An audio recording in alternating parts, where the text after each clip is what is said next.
پاکستان اس وقت ایک سیاسی اور عسکری جنگوں کی زد میں ہے۔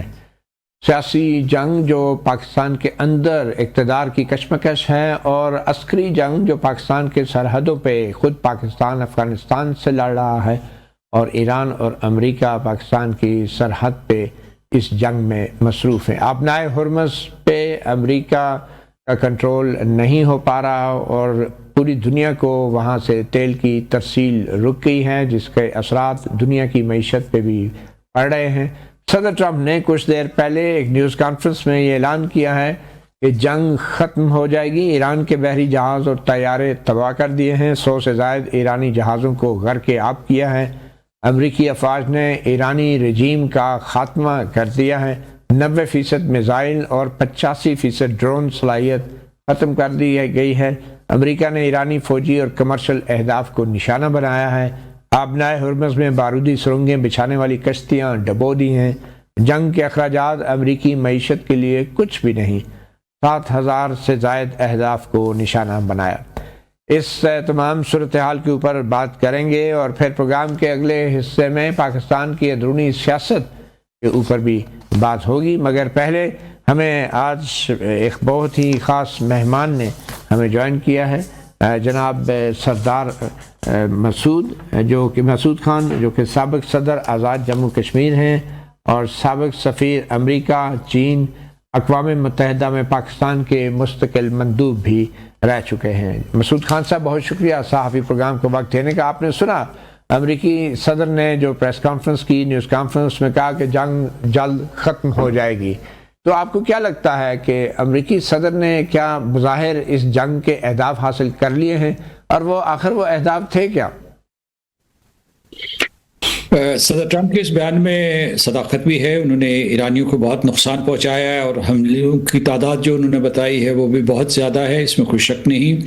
اور ایران کے ہر صوبے کو نشانہ بنایا گیا ہے، وہاں فوجی، نیم فوجی، سیاسی اور سائنٹیفک اور ٹیکنالوجیکل انسٹالیشنز کو نشانہ بنایا گیا ہے۔ اس کے علاوہ سویلین بہت بڑی تعداد میں مارے گئے ہیں۔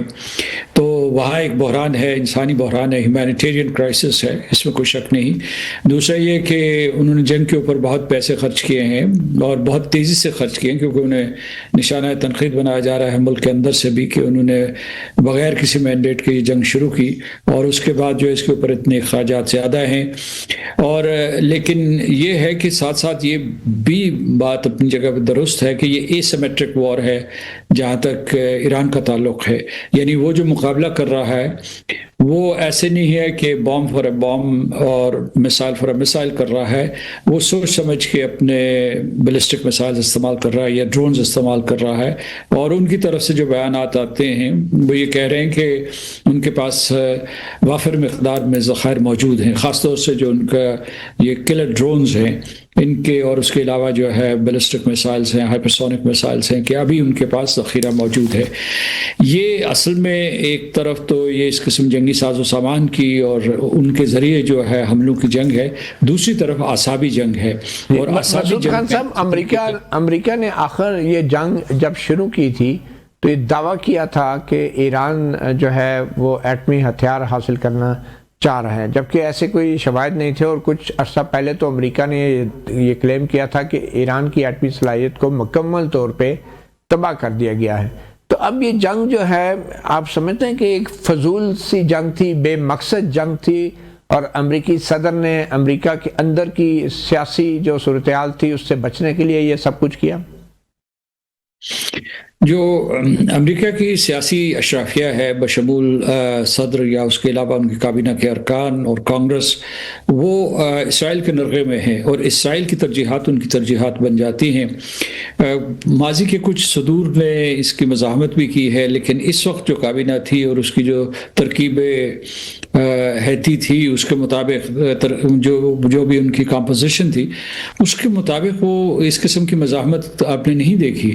تو اس لیے یہ ہے کہ یہ ان کے نقطۂ نظر سے احمقانہ نہیں تھی. اور دوسرے جو ہے وزیر اعظم نتن یاہو نے انہیں یہ اس قسم کی انٹیلیجنس اسسمنٹ دی تھی کہ ایران تیزی سے, کیونکہ ویسے یہ بات بڑی حد تک درست ہے کہ جب آپ جو ہے 60% تک یورینیم کی افزودگی کرتے ہیں تو آپ ڈیمونسٹریٹ کر رہے ہوتے ہیں کہ آپ 90% تک جا سکتے ہیں اور ہتھیار بنا سکتے ہیں, جس کا مطلب یہ ہے کہ انہوں نے اسے اپنے دفاع کے لیے ارد گرد جو ہے ایک دیوار کھینچی تھی کہ ہمارے اوپر حملہ نہ کرنا, ہم یہ صلاحیت بھی رکھتے ہیں. لیکن اس کے لیے ایک حل ڈھونڈ لیا گیا تھا 2015 میں صدر اوباما کی زیر قیادت, اور اس میں یورپی ممالک بھی شامل تھے, اس کے بعد جو ہے چین اور روس بھی شامل تھے. تو ایران کے ساتھ معاہدہ ہو گیا تھا جو صدر ٹرمپ نے توڑ دیا تھا 2018 میں آ کر.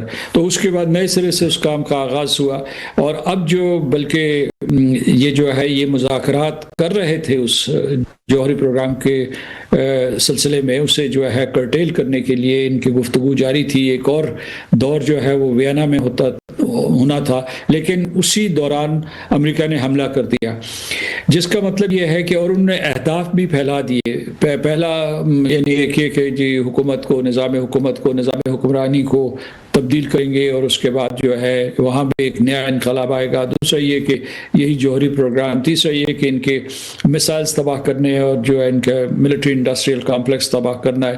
اس کے بعد جو ہے ایران کے جو فلینکس کے اوپر جو یعنی خطے میں جو مسعود خان صاحب, اب جو بھی صورتحال پیدا ہوئی ہے اس کے بعد کیا صدر ٹرمپ بورڈ آف پیس کے ذریعے غزہ میں امن کا جو ان کا منصوبہ ہے اس پہ عمل درآمد کرا پائیں گے آپ کے خیال میں؟ خاص طور پہ اب یورپی ممالک بھی صدر ٹرمپ سے دور ہوتے جا رہے ہیں اور ان کی اپیل کے باوجود بھی آبنائے ہرمز میں کسی قسم کا فوجی تعاون دینے سے بھی گریزاں ہیں.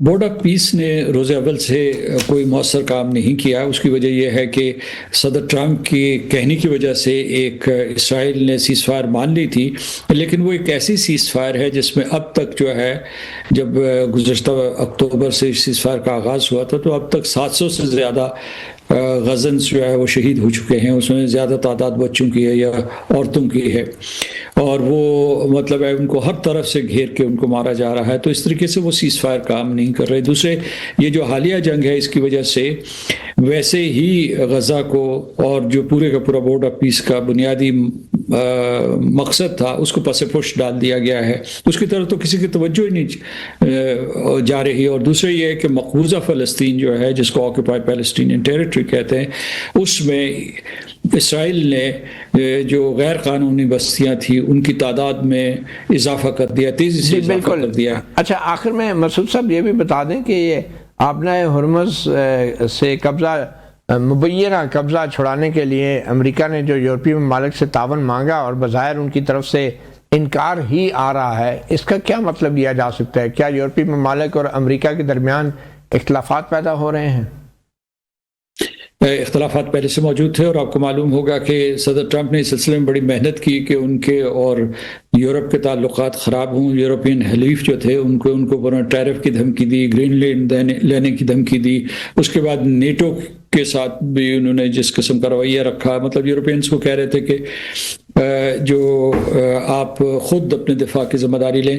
تو ٹیرفز کے حوالے سے, دفاع کے حوالے سے اور دوسرے معاملات کے اوپر جو ہے ایک قسم کے, اور دوسرے سیاست کے حوالے سے وہ یہاں انتہا پسند قوتوں کی جو یورپ میں ابھر رہی تھی ان کی سرپرستی کر رہے تھے.